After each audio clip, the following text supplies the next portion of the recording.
렌즈와 깊이감, 여기 그 기존에 올라갔던 파일이 지워지면서 다시 한번 업로드를 하기 위해서 지금 동영상 강의를 촬영하고 있습니다. 자, 렌즈와 깊이감 시작해 볼게요. 자, 렌즈와 깊이감. 카메라 렌즈는 인체의 눈에 비해서 조악한 기기에 불과하기 때문에 촬영 과정 자체를 왜곡시킴으로써 여러 영상 효과를 얻을 수 있다. 2차원적 평면이 스크린에 영상되는 화면은 만드는 사람의 의도에 따라 입체감을 가질 수도 있고 밋밋한 평면으로 표현될 수도 있는 것이다. 화면에 어떻게 입체감을 가지게 할 것인가는 렌즈의 사용에 의해 크게 좌우됩니다. 자, 지금부터 카메라 렌즈의 종류에 대해서 얘기를 해볼 겁니다. 그리고 렌즈의 효과에 따라서 전달되는 정보의 양이나 정보의 질이 상당히 달라질 수 있겠죠. 자, 기본적인 렌즈의 형태입니다. 물론 실제로는 저것보다 위에 그림에 보이는 것보다 더 많은 렌즈 기술들이 들어가 있지만은 최대한 이해를 돕기 위해서 단순화시켰습니다. 자, 중간에 유선형 모양의 렌즈가 있고 멀리서 들어온 빛이 여기 이미지가 맺히는 면, 보통의 필름 카메라라면 필름 면이 될 것이고요, 아니면 CCD나 뭐 CMOS 같은 이미지가 맺히는 면이 될 것입니다. 그곳에 이제 이미지가 맺히게 되겠죠. 잠깐 이미지가 맺히는 면이 어떤 것인지 알려주기 위해서 잠깐만 구글 검색을 해 보겠습니다.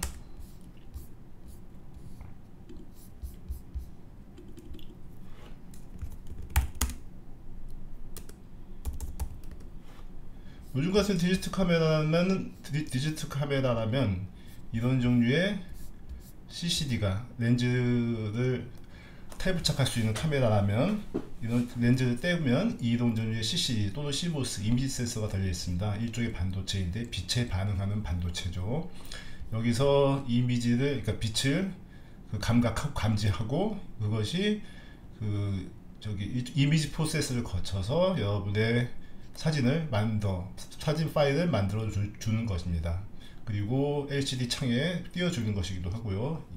여기에 이미지가 맺힌다고 생각하시면 될 겁니다. 그리고 그 이미지는 여기 나온 밑에 그림처럼 위아래가 반전이 돼서 나옵니다. 위아래가 거꾸로 돼서 나오지만은 그것은 이 카메라에 달려있는 이미지 프로세서가 다시 가공을 해서 위아래를 올바로 맺히게 여러분들의 사진 파일이나 아니면은 LCD 창에 뷰파인더가 권한하는 LCD 창에 맺히게 해주죠. 이런 것이 카메라 렌즈의 원리라고 생각하시면 됩니다. 초점거리는 좀 이따 다시 설명해 드릴 테니까 기억해 두세요. 자, 초점거리는 무한대에 초점을 맞췄을 때 렌즈의 주점부터, 그러니까 중심점부터죠. 여기서부터 여기까지를 초점거리라고 생각하시면 될 겁니다. 렌즈의 중심부터 이미지가 맺히는 면 사이 거리를 초점거리라고 말합니다. 무한대에 초점을 맞췄을 때 렌즈의 주점으로부터 중심점으로부터 초점면까지의 거리, 각 렌즈의 초점거리는 밀리미터나 인치로 표시하고, 즉 35mm 영화의 경우는 50mm 표준 렌즈이고 그 이하는 광활 렌즈, 그 이상은 망원 렌즈를 가리킨다.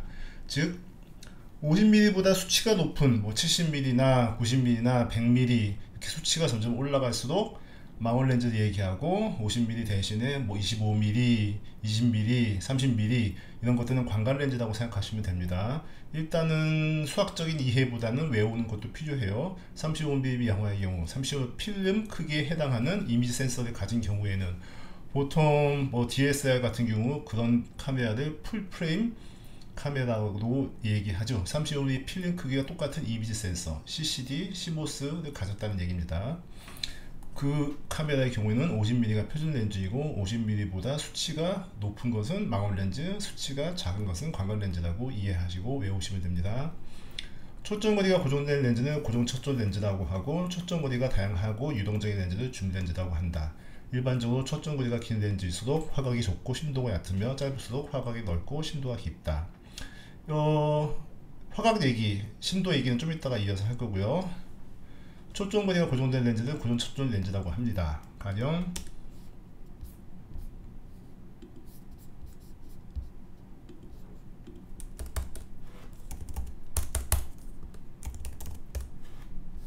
자, 이렇게 타입착 가능한 렌즈 같은 경우들은 보통은 초점거리가 고정된 광각, 망원, 표준 그런 렌즈라고 얘기할 수 있습니다. 물론 가정용으로 많이 보급된 거는 이런 줌 렌즈겠죠. 단 하나의 렌즈지만 광각에서 표준 망원까지, 즉 줌인 줌아웃 하면서 본인은 위치 이동을 하지 않고 이미지를 당기거나 이미지를 멀찍이 떨어뜨려 놓고 찍고 싶을 때 하는 렌즈를 줌 렌즈라고 합니다.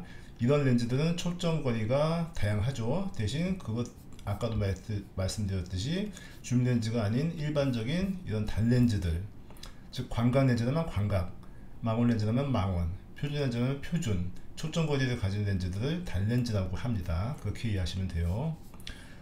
수업 내용 중에 이해가 안 되시는 분들이 있다면 각반 담임 선생님이나 저한테 물어보시면 됩니다.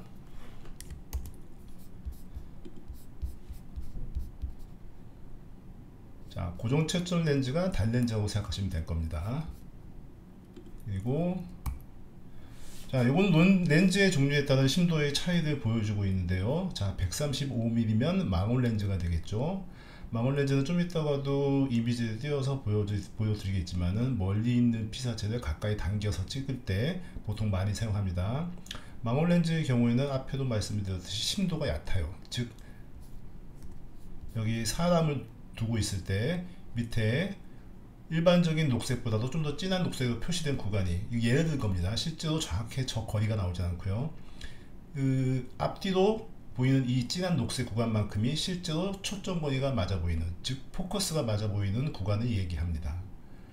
50mm는 135mm 망원 렌즈보다는 좀 더 앞뒤 초점이 맞아 보이는 구간의 여유가 좀 더 있죠. 그래서 심도가 망원 렌즈에 비해 깊다고 얘기를 하고, 50mm 망원 렌즈는 역시 28mm보다는 좀 더 여유가 덜 하죠. 28mm는 앞뒤로 여유 공간이 좀 더 있고요. 이걸 광각 렌즈 28mm가 50mm 표준 렌즈보다 심도가 더 깊다고 얘기를 합니다. 앞뒤로 맞아 보이는 구간을 이렇게 진한 녹색으로 표시를 해 놓은 겁니다. 그리고 피사계 심도, 피사체의 초점이 맞는 곳에서부터 앞뒤로 초점이 맞는 폭을 말합니다. 피사체의 앞뒤로 초점이 전체적으로 맞았다면 심도가 깊다고 표현하고, 피사체에만 초점이 맞고 앞뒤는 초점이 휘어지는 것을 심도가 얕다고 말합니다. 망원 렌즈, 광각 렌즈 설명하면 좀 더 이해가 될 거예요. 자, 렌즈 종류에 따른 또 화각의 차이도 있습니다. 심도의 차이도 있지만은 여기 보시면은 맨 밑에 7.5mm 180도의 화각, 그러니까 좌우 위아래 보이는 화각을 말하는데, 여기서는 위아래만 일단 좌우 화각을 대비해서 보여주고 있습니다. 예시로 들어서 이거 점심 28mm, 50mm, 105mm, 135mm, 300mm, 500mm, 1000mm 가면 갈수록 화각이 점점 좁아지죠.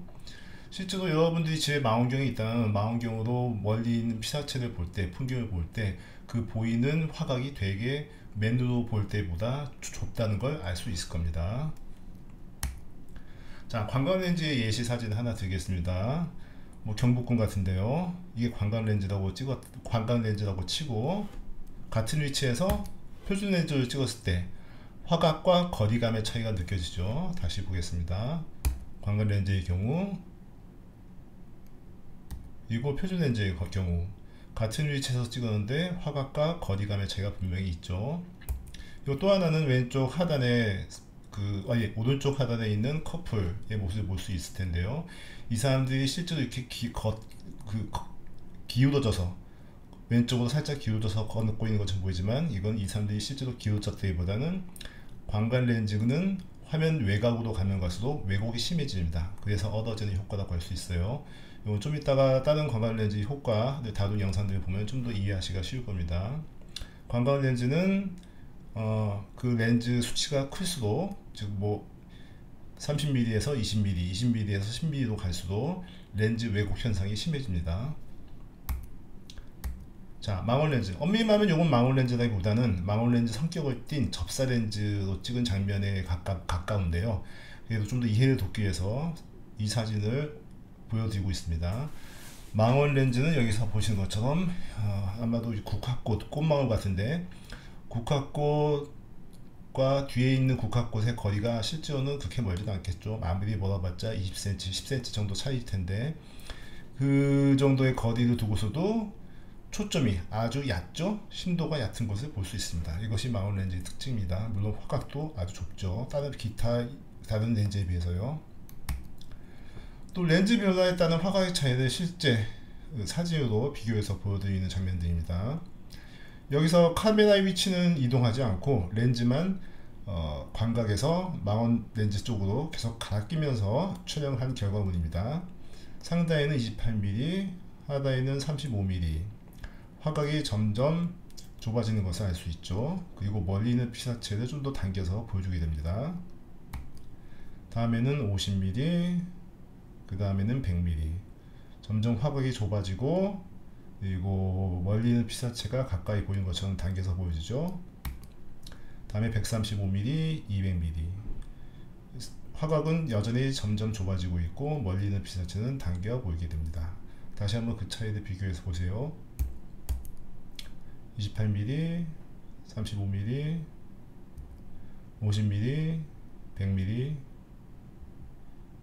135mm, 200mm. 자, 이번에는 렌즈 변화에 따른 심도의 차이입니다. 아까는 카메라가 같은 위치에서 찍었죠. 이번에는 카메라가 같은 위치에서 찍는 게 아니라 인물의 사이즈, 대충 보면 미디엄 샷으로 유지하기 위해서 미디엄 샷으로 유지하기 위해서 점점 다시 말씀드릴게요. 인물의 사이즈는 미디엄 샷으로 유지하면서 렌즈를 광각에서 망원으로 바꾸게 됩니다. 그러면 여기서는 카메라는 아까와 달리 점점 피사체, 인물로부터 멀어지게 되겠죠. 그래야 인물의 사이즈를 미디엄 샷으로 유지할 수 있으니까요. 같은 위치에서 광각에서 망원으로 당기게 되면은 인물의 사이즈는 결코 미디엄 샷으로 유지할 수 없습니다. 자, 이런 렌즈의 차이를 한번 주목해서 볼게요. 28mm, 50mm, 70mm. 주목할 만한 것들은 그거죠. 배경이 있는 건물이 포커스는 나가 있지만 인물에게 점점 가까이 다가오는 것처럼 보입니다. 그리고 인물에게만 포커스가 맞고요. 망원 렌즈로 가면 갈수록, 망원 렌즈로 바뀌어질수록 인물과 배경의 거리감은 확연히 줄어듭니다. 물론 심도는 점점 얕아지고요. 자, 다음 100mm, 135mm, 200mm. 200mm에 이르러서는 그 인물과 건물의 크기가 거의 차이가 없이 보여지죠. 대신 여전히 심도는 얕게 유지되고 있습니다. 다시 한번 볼까요? 28mm, 50mm, 70mm, 100mm, 135mm, 200mm. 자, 카메라 렌즈별로 특징을 다시 한번 좀 더 구체적으로 정리해 보겠습니다. 표준 렌즈. 표준 렌즈는 인간의 눈이 보는 것과 가장 비슷한 영상을 잡는 렌즈죠. 표준 렌즈로 촬영된 화면은 가장자리에 굴곡이 생기지 않고 화면의 원근감이 과장되거나 축소되어 보이지 않습니다. 따라서 모든 영화에서 기본적으로 가장 많이 사용되는 렌즈고요. 표준 렌즈의 초점 거리는 35mm 필름 영화의 경우 50mm 렌즈, 16mm 필름 영화의 경우 25mm 렌즈가 표준 렌즈라고 생각하시면 됩니다. 자, 표준 렌즈를 좀 더 이해하기 위해서 먼저 광각 렌즈로 촬영된 영상을 하나 볼게요. 바그다드 카페, 바그다드 01 렌즈.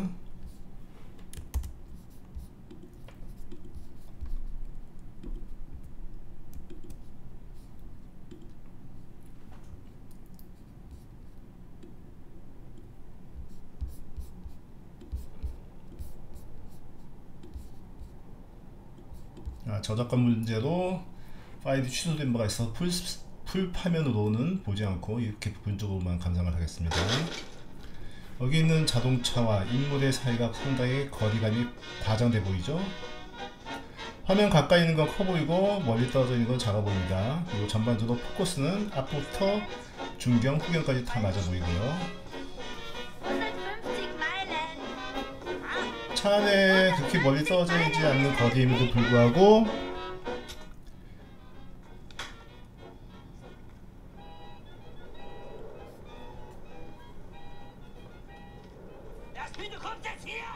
이렇게 와이드한 장면들, 뭐 사막, 고속도로 이런 장면들이 관광 렌즈로 찍기 좋은 장면들이겠죠. 영화 내용 설명드린다면은 독일에서 온 부부가 그 여행을 왔다가 싸움이 벌어지고 남편이 여자를 버리고 홀로 떠납니다. 그리고 여자의 스스로한 여행이 시작되고 여자는 흘러 바그다드 카페에 있는 고속도로 휴게소에서 정착하고 거기서 새로운 인연을 발견한다는 휴먼 스토리라고 볼 수 있죠. 예.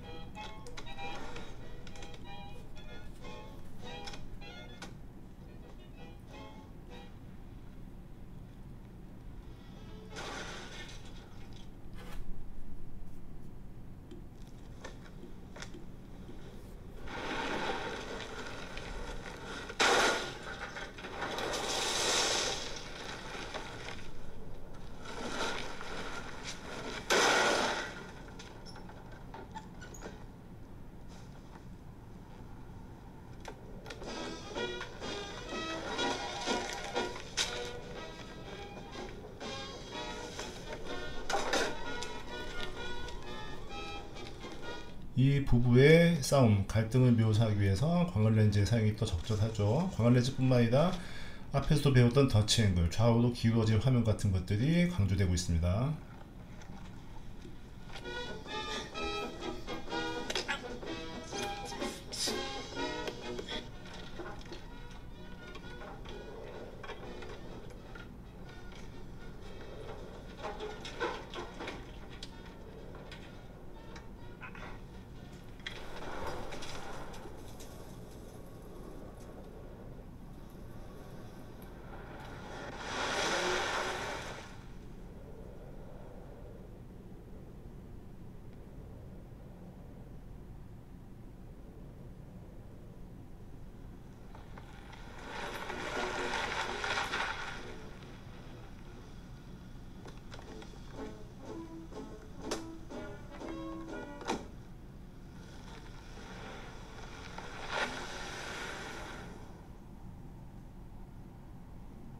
Desert road from Vegas to nowhere, someplace better than where you've been. A coffee machine that needs some fixing, in a little cafe just around. 자, 여기서도 끝없이 이어진 황량한 사막을 보여주기 위해서 광활렌즈가 사용되고 있어요. 이런 것들이 광활렌즈의 특징이고요. 그와 달리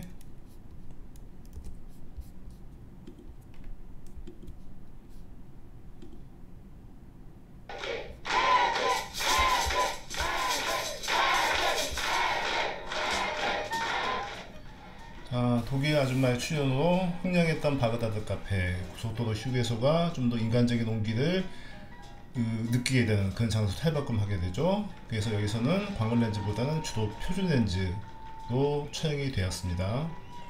표준렌즈지만 광량에 따라서 초점이 얕아지기도 해요. 그런 점을 감안하고 보세요. 일단 여기서는 표준렌즈로 찍었기 때문에 어떤 왜곡된 상 아니면 되게 과장된 공간감 같은 것들이 보이지 않죠.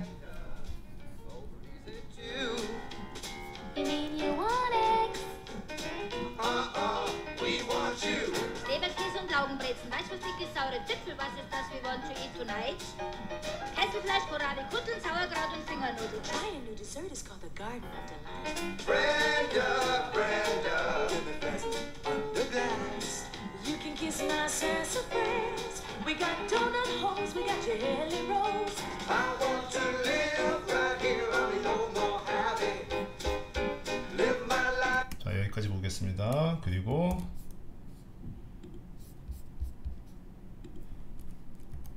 자, 광각 렌즈에 대해서 얘기해 볼게요. 와이드 렌즈라고도 하고요, 쇼트 렌즈, 단초점 렌즈라고 합니다. 초점 거리가 짧기 때문이죠. 즉 렌즈의 중심부터 이미지가 맺히는 면사의 거리가 짧은 렌즈를 단초점 렌즈, 광각 렌즈라고 합니다.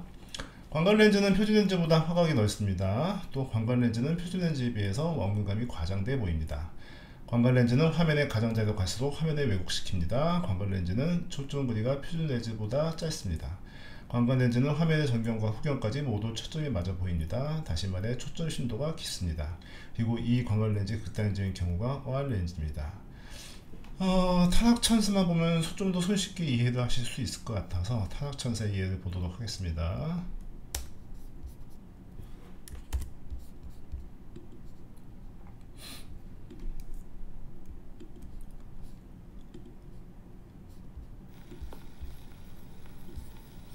왕가의 감독이 타락천사를 찍었을 때 상당히 광각 렌즈에 심취해 있었죠.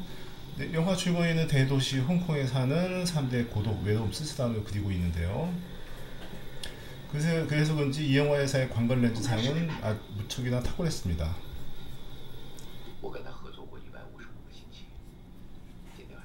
지금 보이시는 화면 속에 남자와 여자는 상당히 좁은 공간에 같이 앉아 있지만 아주 거리감이 과장돼 보이죠. 특히 여자의 손이 카메라에 가깝기 때문에 엄청 크게 보입니다. 여기서 광각 렌즈 효과를 느낄 수 있죠. 기둥이 휘어 보입니다. 실제로 기둥이 휜 게 아니라 엄청난 광각 렌즈이기 때문에 이렇게 상이 왜곡이 되어 보이는 것입니다.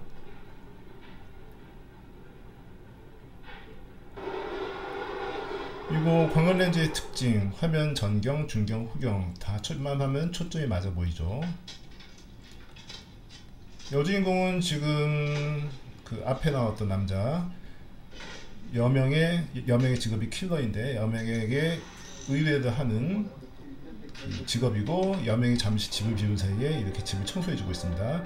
여기서도 배우 이가은의 팔, 신체 비율이 상당히 왜곡되어 보이죠. 이런 것들이 광학 렌즈의 특징입니다.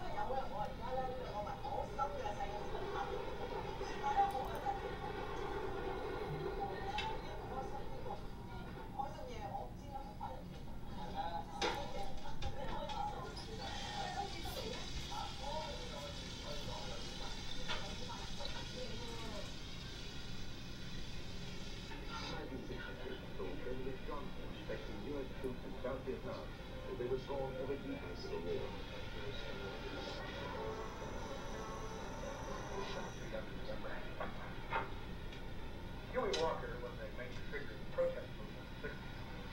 Kept Big Mouth. Stirred up a lot of trouble.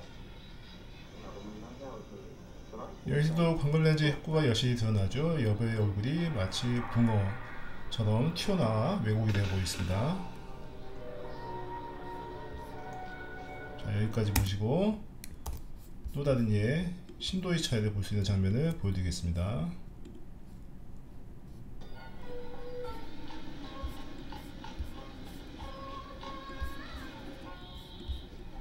자, 처음부터 다시 볼게요.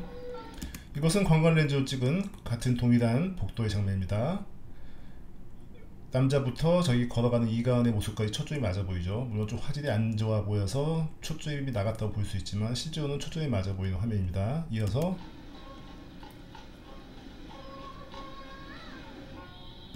남자와 여자의 모습을 슬로우 모션으로 거기에 망원 렌즈를 더해서 찍고 있습니다.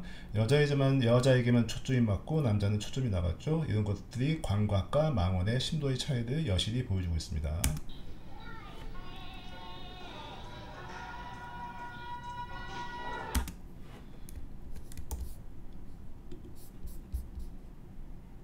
그리고 이것도 봐야죠.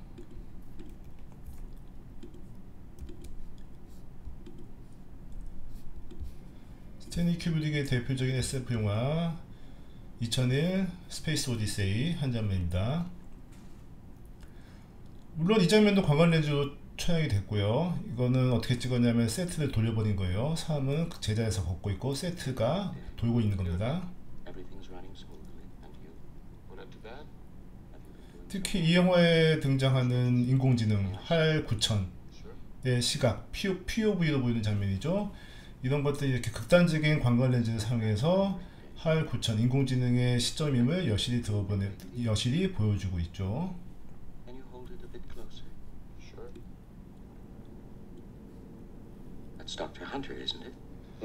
거의 어안렌즈와 같은 또는 어안렌즈라고 봐도 무방할 정도의 렌즈입니다. 어안렌즈는 광각 렌즈와 별다른 것이 아니라 광각 렌즈의 한 종류를 어안렌즈라고 생각하시면 될 겁니다.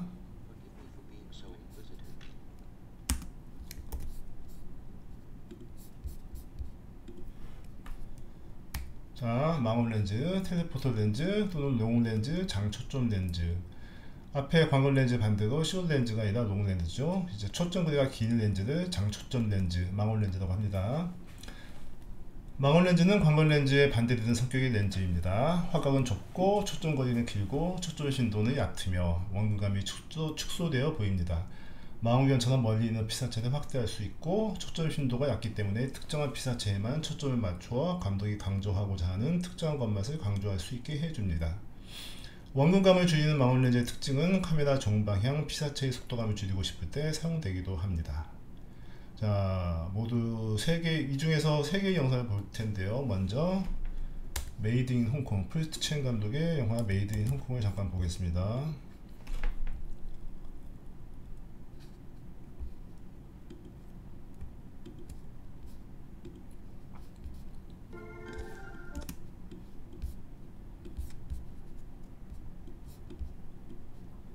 영화 내용의 설명이 좀 필요한데요.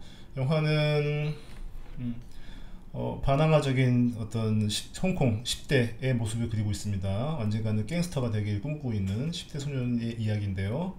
일탈 청소년 얘기입니다.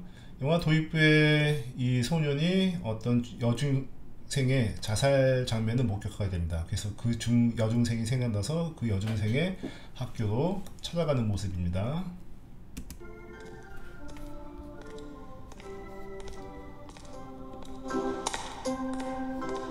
여기서는 긴 공간감을 과장해서 보여주기 위해서 복도의 공간감을 과장해 보여주기 위해서 광각 렌즈를 사용했고요.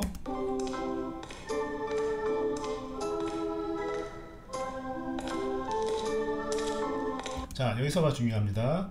화면에 시작할 때 처음에는 그 책상 위에, 교탁 위에 있는 먼지털이를 초점이 맞아 있죠. 그리고 남자 주인공이 등장하자 남자 주인공으로 오고 남자 주인공에게 초점이 이동합니다. 그리고 남자 주인공의 시선에 따라서 카메라가 이동하고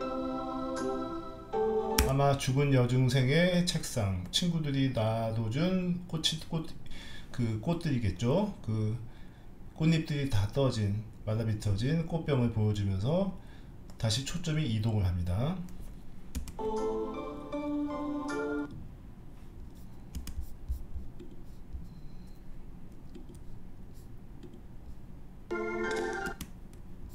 자, 다시 보실까요?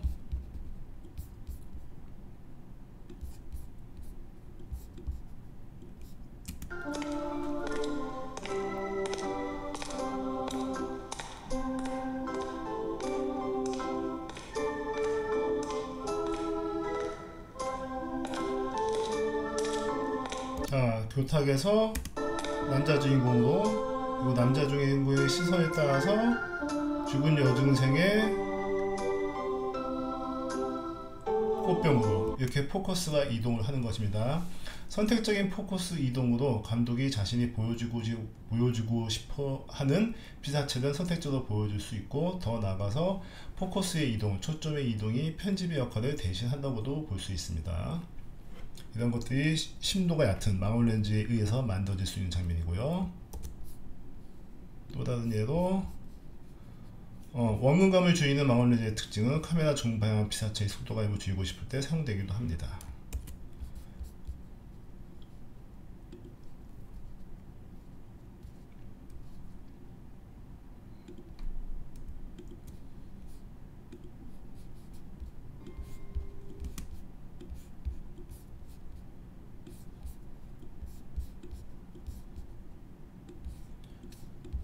자, 마이클 니콜스 감독의 영화 졸업 후반부 하이라이트 장면인데요. 주인공 벤은 결혼하려는 여친의 결혼식에 달려가서 여친을 빼내와야 합니다. 한시가 급한 상황이죠. 그래서 달려가고 있는데 차에 기름이 떨어집니다. 고장이 났나? 어쨌든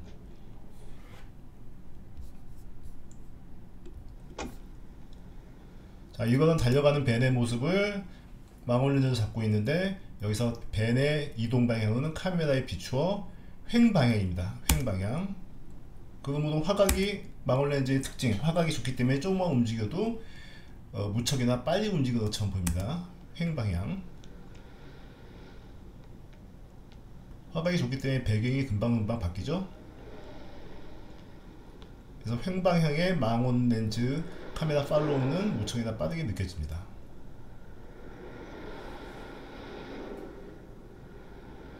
그에 반해 종방향, 카메라와 마주보는 각도죠. 그 각도에서 달려오는 거는 망원 렌즈가 거리감, 앞에서도 설명드렸죠. 배경과 인물, 어쨌든 멀리 있는 두 피사체의 거리감을 상당히 좁게 만들고, 좁은 느낌을 만들어줍니다. 그래서 이렇게 벤이 열심히 달려가도 크기가 확 커지거나 확 다가온다는 느낌은 안 들죠. 이런 것들이 망원 렌즈의 특징입니다. 열심히 달리지만 이미지가, 크기가 극적으로 커 보이진 않습니다. 그러다가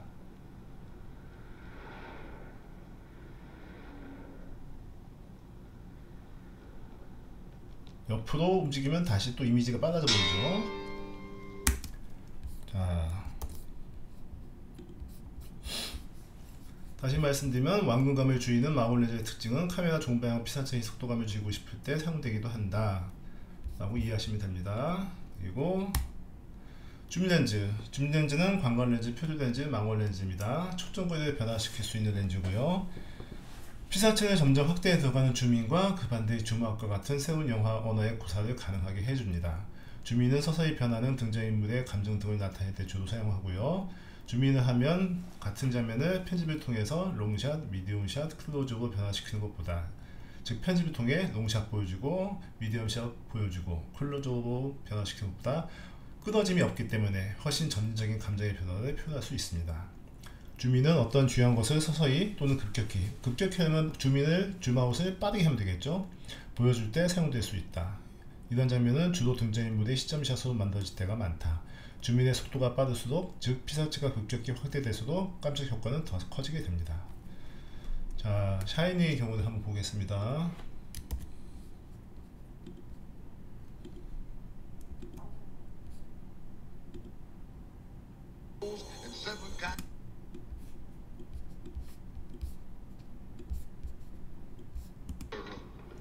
자, 영화 샤이니 도입부 장면인데요. 주인공이 갖고 있는, 어린 소년이 갖고 있는 일종의 초능력이죠. 샤이니라고 불리는, 뭐 미래를 보거나 아니면은 다른 사람들과 텔레파시가 통한다거나 그런 능력을 이 할아버지도 갖고 있다는 걸 보여주는 것을 천천히 줌인하면서 보여줍니다. 여기 이 장면이죠.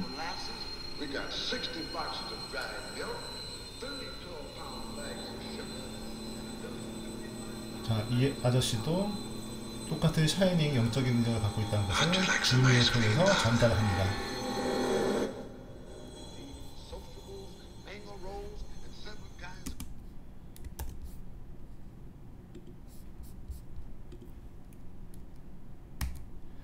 자, 두 번째, 화면의 깊이감. 화면을 3차원 공간으로 만들기 위해서 카메라 렌즈는 화면의 깊이감을 표현해냅니다. 이 방법은 흔히 두 가지로 가능한데요. 첫째는 전경, 후경의 포커스를 이동함으로써이고, 두 번째는 앞과 뒤의 포커스를 다 맞춤으로써 깊이감을 만들어냅니다. 다시 말씀드리면은 화면의 깊이감을 만들기 위해서 렌즈는 화면의 두 가지 층, 그러니까 초점이 맞는 부분과 맞지 않는 부분으로 화면의 깊이감을 만들거나, 아니면은 앞과 뒤 포커스를 모두 맞춰서 깊이감을 만들어냅니다. 딥포커스와 미장센. 딥포커스 촬영이란 심도가 깊은 렌즈를 이용해 촬영하여 화면 전경, 중경, 후경까지의 모든 피사체가 초점거리 안에 있어서 피사체 모두 선명하게 초점이 맞아 보이도록 촬영하는 기법입니다. 딥포커스 촬영은 감독에게 피사체의 배치나 움직임을 효과적으로 구성하는 능력을 요구하게 되었습니다. 영화에서도 기존 예술의 조형적인 아름다움이 중요한 요소로 떠오르게 되었고요. 이런 화면 내의 배치를 프랑스의 유명한 영화평론지 까이에 데 시네마의 앙드레 바젠과 프랑스와 트리포가 영국에서 빌려온 용어를 사용해 미장센이라고 칭하게 되었습니다. 이것은 한 화면 안에 볼 것을 관객이 스스로 선택할 수 있다는 것을 의미하고, 즉 관객 스스로가 능동적으로 화면을 해석하는 것을 유도하는 것입니다. 이러한 입장은 당연히 영화를 만드는 사람이 적극적으로 관객에게 의미를 전달하려는 몽타주 이론에 반하는 것입니다. 무슨 얘기냐 하면은, 몽타주, 즉 편집 기법, 물론 유일하게 편집 기법만 쓰이는 건 아니지만 편집의 비중이 좀 더 높은 영화일수록 아무래도 장면의 길이가 짧아질 것이고요. 그렇다면 화면을 읽어내는 시간은 줄어들 수밖에 없겠죠. 그와 반해 미장센, 좀 이따가도 설명하겠지만, 화면의 내용, 화면의 어떤 조형적, 미술적 형식을 중요한다면은 최소한의 화면의 지속시간이 좀 더 길어야 하기 때문에 아무래도 편집의 힘이 그 미장센에 의존하는 영화들은 편집보다는 장면의 지속시간이 좀 더 길 수밖에 없겠죠. 단순한 조건에서의 얘기입니다. 그리고 화면의 층까지 함께 얘기를 할게요. 감독은 주로 화면을 전경, 중경, 후경으로 나누어 화면을 구성한다. 이것은 입체감을 살리는 동시에 관객이 주목해야 할 것들을 체계적으로 화면 내에 배치하기 위해서이다. 이러한 세 가지 층은 체계적인 화면 구성을 위해 기본적으로 고려되는 것이며 반드시 모든 화면에서 지켜지는 것은 아니다. 미장센을 설명드린다면, 미장센이란 감독의 의도에 따라 화면 안에 배우의 위치, 분장, 의상, 색채, 조명, 소품 등을 화면에 배치하는 행위입니다. 영화 화면의 회화적인 성격, 즉 그림 같은 성격이 강조된 개념으로 화면 안에 많은 영상 정보를 보유함으로써 감독의 메시지 등 다양한 의도를 관객에게 전달하는 것을 미장센이라고 합니다. 오해는 하지 마세요. 그렇다고 해서 풀샷이나 롱샷보다 클로즈업에는 미장센이 없다라고 말할 수는 없습니다. 물론 풀샷이나 롱샷에 비해서 클로즈업이 동원할 수 있는 피사체 개수나 종류는 적겠지만 거기서도 충분히 미장센의 기념은 있습니다. 대신 밀도, 농도가 풀샷이나 롱샷에 비해서는 평균적으로 밀도가 낮을 수밖에 없겠죠. 자, 다시 디포커스와 미장센 개념을 설명드리기 위해서 이 앞에도 혹시 나왔을 수 있지만 환희와 알렉산더 두 장면을 비교해서 보겠습니다.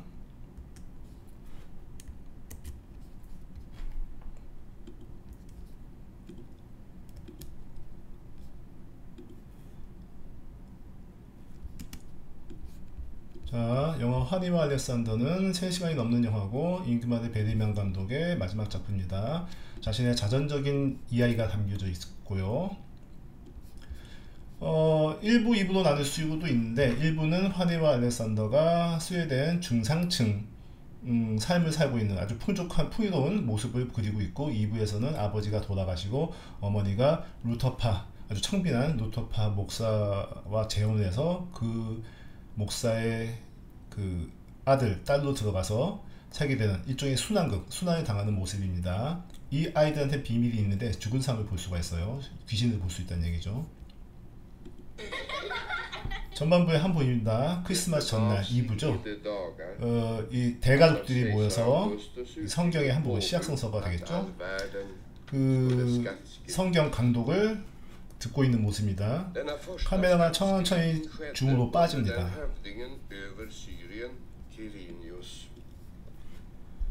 Och det gingo alle var och en till sin stad för att låta skattskriva sig. Så for och Josef upp från Galileen av staden Nasaret in uti Judeen till Davids stad som heter Betlehem, ty han var av Davids hus och släkt, till att låta skattskriva sig med Maria, sin trolovade hustru, vilken havande var. 자, 이 장면으로 돌아가서 거의 줌으로 빠졌을 때인데요. 이들의 집이 얼마나 부유하고 따뜻한 기운으로 가득 찼는지 한눈에 시각적으로 알 수 있게 연출했죠. 모든 가족들, 그리고 메이드, 하녀들도 보이고요. 그리고 안이 되게 화려하게 장식되어 있습니다. 커튼, 샹들리에 같은 것들, 이런 것들이 다 미장센이라고 볼 수 있습니다. 이 장면과 대비되게 이어질 이 환희와 알렉산더 2부의 모습은 상당히 차이가 있습니다. 그리고 전반적인 색채도 붉은색, 노란색 또는 어쨌든 난색 계열의 색상으로 채워져 있고요. 화려한 중상층의 삶을 보여준다면 이어지는 장면,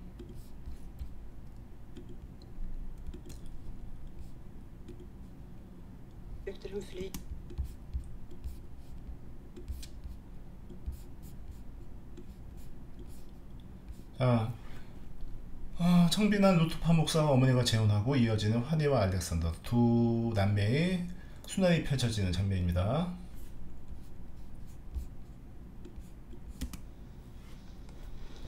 Stick upp genast. Din styvfar vill tala med dig. Klä på dig. Din styvfar vill tala med dig. Skynda på då. Alexander, min gosse. Du har i närvaro av din syster och Justina beskyllt mig för att ha mördat min hustru och mina barn. Va?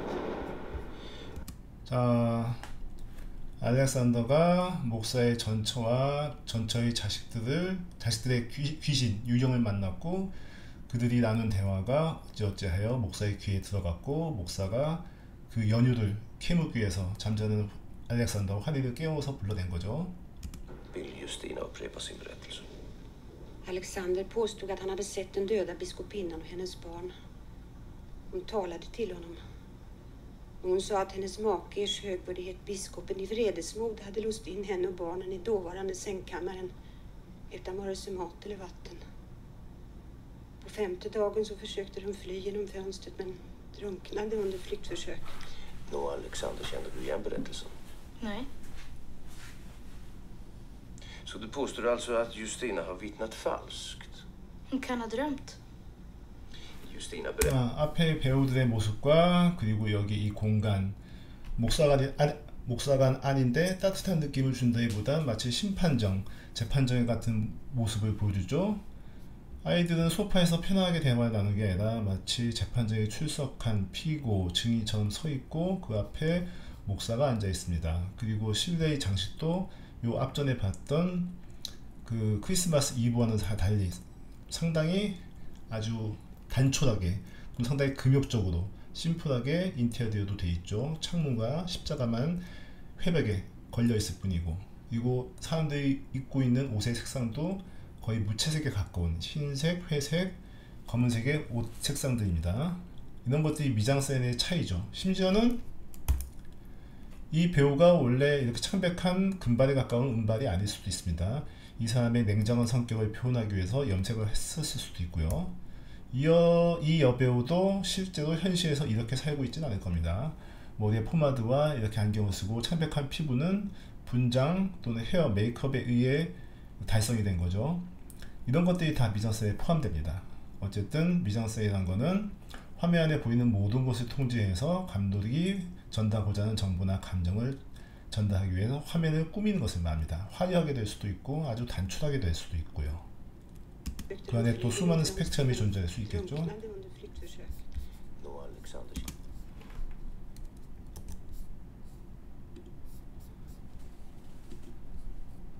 또 오델로도 한번 봐야겠네요.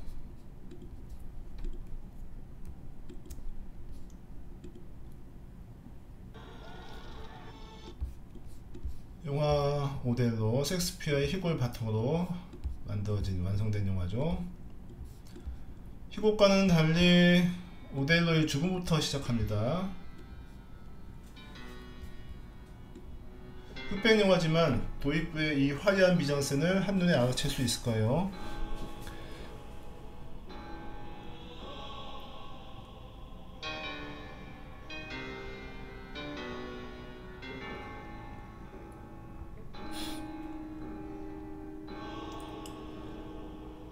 의도적으로 비장한 오델로의 죽음 강조하기 위해서 콘트라스트를 아주 과장되게 했고, 그리고 움직임도 화면에 사선을 그으며 사선을 가로지르며 움직이고 있습니다.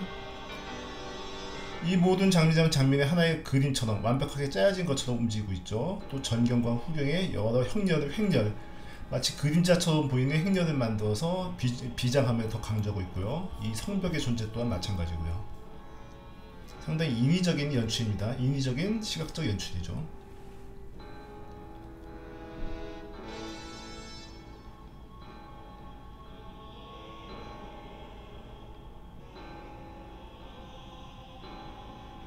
그리고 오델로의 아내죠. 데스데모나의 시체도 같이 응구되고 있고요.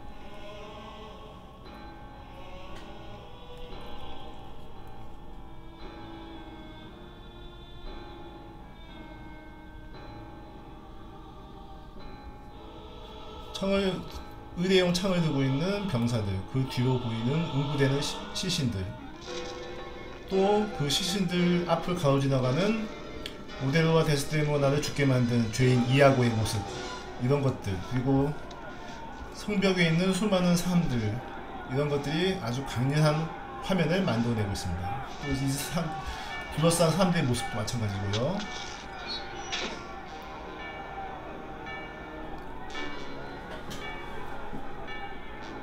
이런 것들도 화면 전경, 중경, 후경까지 초점이 맞아 보이고, 그 그림들 속에서 감독이 전달하고자 하는 강렬한 메시지, 정서를 우리들이 읽어내는 것이죠.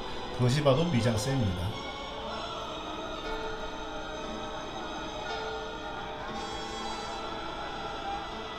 계속 강렬한 구도, 이미지, 화면들이 이어지고 있습니다.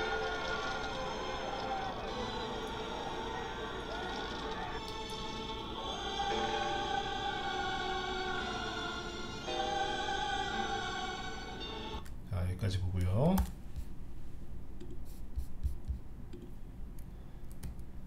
화면의 층, 전경, 중경, 후경 나눠 화면을 구성하는데, 화면의 층으로 이미지를 만드는 경우들 비교해서 보여드릴게요.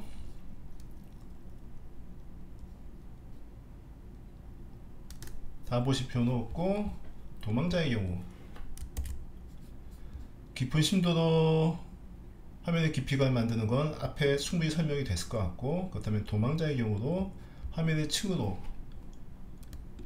공간감을 만드는 경우를 설명해 드리겠습니다.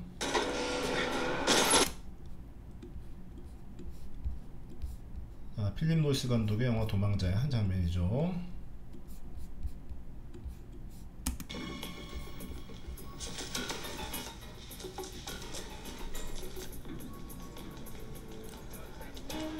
자, 도망치는 해리스 포드, 그리고 그 뒤를 쫓는 연방보안관이 등장하고, 해리스 포드가 등장하면은 초점이 해리스 포드, 도망자에게 맞춰지죠. 이런 것들이 화면의 층을 이용한 연출이라고 볼 수 있습니다.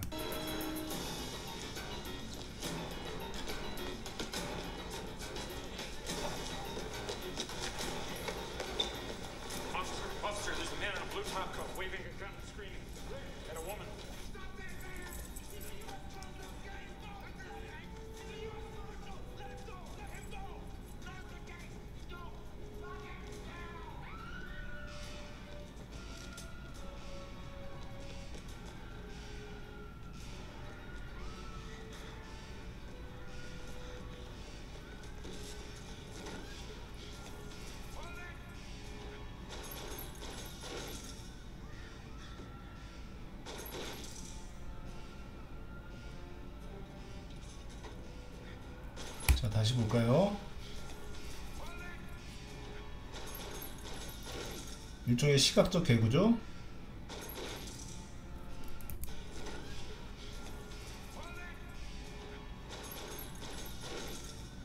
방탄유리에 총알이 막히고, 그 방탄유리에서 인물의 얼굴로 포커스가 이동되죠. 방탄유리를 뚫지 못하고 인물은 살아남았다. 뭐 그런 것들을 이제 화면의 층, 선택적인 포커스로 인해서 보여주는 장면입니다.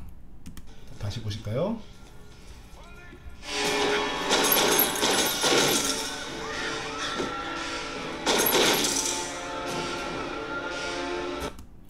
자, 다시 말씀드리면 화면의 깊이감은 두 가지로 만들 수 있습니다. 전경, 중경, 후경. 전경, 중경, 후경 모두 초점을 맞추게 해서 화면의 미장센을 강조하는, 공간의 깊이감을 강조하는 그런 연출이 있을 수 있고, 그와 달리 화면의 층, 선택적인 포커스를 사용해서 화면의 층을 만들어 공간의 입체감을 살리는 그런 방법이 있습니다. 자, 일단은 렌즈와 깊이감에 대한 수업은 끝났고요. 계속 다음 동영상 강의를 시청해 주시기 바랍니다.